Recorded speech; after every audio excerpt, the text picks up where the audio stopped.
Dokumentiniai filmai. Dokumentiniai filmai turbūt visiems atrodo yra patys lengviausi. Pasiėmė į kamerą, išėjai į gamtą, išėjai į miestą, išėjai į organizaciją, išėjai į gimimo dieną. Nu kur benueitum, visur tau dokumentika. Jeigu tu jos nerežisuoji, paprasčiausiai jungiai tą tokį mygtuką rek ir atrodo gali parsinešti 12 valandų filmuotos medžiagos. Ir kaip visada sakoma, gal ką nors sumontuosiu. Daug vyksta mūgių, renginių, daug vyksta laivų nuleidimų į jūrą, vyksta kažkokių pasitarimų, gimimo dienų. Daugelis žmonių filmuoja sporto varžybas, kareivius, kariuomenę. Nu, nežinau, daug visko fiksuojama. Paskiau bandoma montuoti ir atnešti kino festivalį. Kaip debiutui, turbūt dokumentiniai filmai šitie nėra patys tie, kuriuos aš norėčiau labai kritikuoti. Bet pirmiausia, filmuodami kažką tai, turime pasirašyti nors mažą planą iš 10 sakinių. Nuo ko pradėsim, kuo baigsim ir kas mus jaudina, o ne tai, kad mes pamatome tą, ką nufiksavome ir jaudina tuos žmonės, kurie gyvena savo gyvenimą kažkur tai. Pirmiausia, kur yra autoriaus pozicija. Dokumentinis filmas yra ne tik fiksavimas kažkokių įvykių ir seka. Mes sekame varžybas, sekame kažkokius įvykius, kažkokias šventės. O kas mes tada, dokumentalistai, metraštininkai, be savo idėjos, be savo norėjimo? O gal mus tas renginys nuves kažkur tai į aklavietę, į tuščią skersgatvį.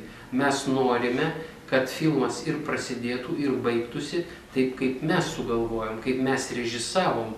Tai vienas iš tų filmų Dar viena diena.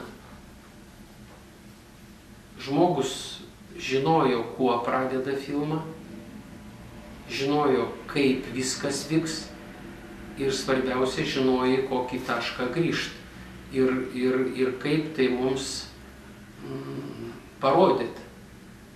Tas toks trumpas atskleidimas realijų visiškai normaliai mus sužavėjo ir pasakyčiau, kad mokykimės iš tokių trumpų filmų, kaip galima reikšti savo mintis. Kai buvo kino kameros, tai turbūt mūsų mintis siekdavo tiek, kiek spiruoklė prisukama būdavo. Reiškia, ta mintis baigdavosi, kol spiruoklė baigdavosi. Dabar mes turime videokameras, taip kad mūsų mintis ilgai ir mes pasimetam ir nežinom, kaip su ta medžiaga susidoroti.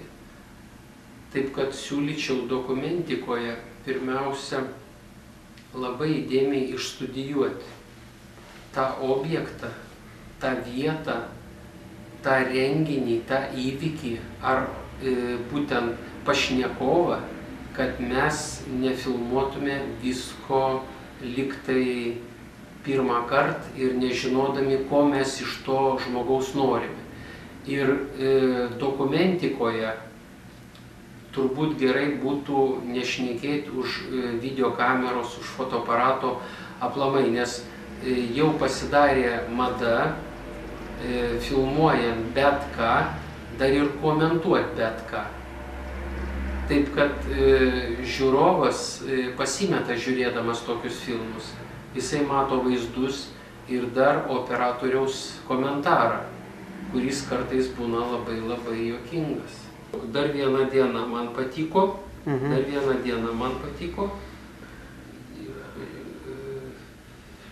ir dar patiko prisiminimai. Prisiminimai vienas iš dokumentinių filmų, kai darome portreto dokumentaciją. Žmogus, kuris gyveno savo gyvenimą ir visiškai nesiruošė būti filmuojamas, jisai prieš kamerą elgėsi natūraliai, nesukaustytai. Operatorius irgi pasirinko labai gerą būdą filmuojant žmogų, jo prisiminimus. Teksto ten praktiškai nėra, ten yra tyla ir mes matome nuotaiką, mes jaučiame žmogaus išgyvenimus, pergyvenimus. Jis vartydamas albumą, tai yra banali situacija, kai žmogus varto šeimyninį albumą. Ar vestuvių, ar savo gyvenimo, ar kareiviškų ten dienų, jaunystės, ar ką. O čia iš veido išraiškos, mes kai tik gyvenam tą patį gyvenimą, kurį pragyveno tas žmogus. Tikrai operatoriaus ir montuotojo darbas yra gerai padarytas, pati idėja ir tema pasirinkta gera ir atskleistas žmogaus be žodžių vidinis pasaulis, žmogaus norėjimas dar gyventi toliau, ne tik tai prisiminimais. Kaip sako, mes įmame paskutinį kadrą, kai yra jau atsisveikinama su žmogum, o paskiau ieškome medžiagos šeimyninės kronikos, kad galima būtų apie tą žmogų sukurti filmą. Čia to nereikėjo, čia paimta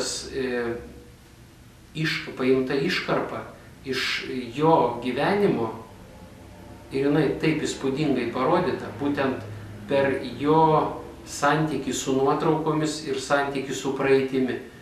Taip kad linkėčiau visiems nepatingėti, nusifilmuoti daug kadrų apie žmogų portretą, apie žmogų asmenybę ir išrinkti mums, žiūrovam, pačius efektingiausius ir geriausius.